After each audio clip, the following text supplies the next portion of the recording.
Boshlaymiz-mi? Ketdi, bismillah.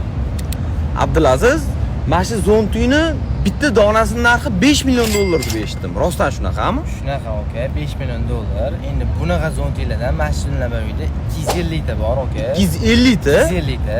Nech pul bo'ladi? Uni hisoblaysiz, aka, 1 milliard 200 ming dollar bo'lar ekan, tasavvur qilasiz. Bu zonti Germaniyada ishlab chiqarilgan, faqat Masjid Nabaviy uchun. Bunaqa zontiydan boshqa dunyoda yo'q, patentlangan. Bunaqa zonti faqat Masjid Nabaviyda, aka.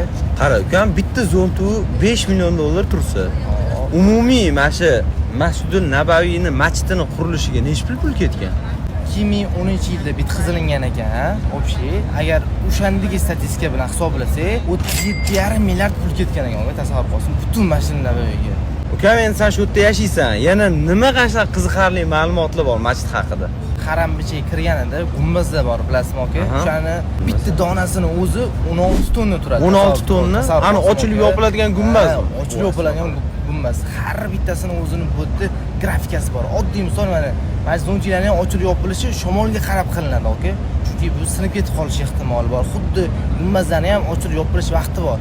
Quyosh tushayotgan payti ochilinadi, chunki ichkaridagi mikroblarni o'ldirish uchun. Havoni tozalab olish. Tozalab olish uchun Yana bitta narsani eshitdim. Mana shu Madinani sakinatligini ushlash maqsadida Saudiya hukumatı har bitta konditsionerni, o'sha ventilatorini 7 kilometr yer tagidan o'tkazib qo'ygan ekan. Shunaqami? Shunaqa, aka. Bu hammasi Payg'ambar sollallohu alayhi vasallamga hurmat darajasidan, sakinatligidan, mana shu narsalardan o'zi Madina ajralib turadi, aka. Mashalloh. Juda hayratlanarli, bir qiziqarli ma'lumotlar bo'ldi. Abdulaziz Madaniy profiliga o'tib olinglar inshaalloh. Shu Madinadagi bo'layotgan qiziqarli videolarni doimo chiqarib turadi. Bu videoni yaqin do'stingizga ulashib qo'ying, inshaalloh Madinaga kelib ibodat qilishlik hammamizga nasib qilsin. Salomat bo'ling.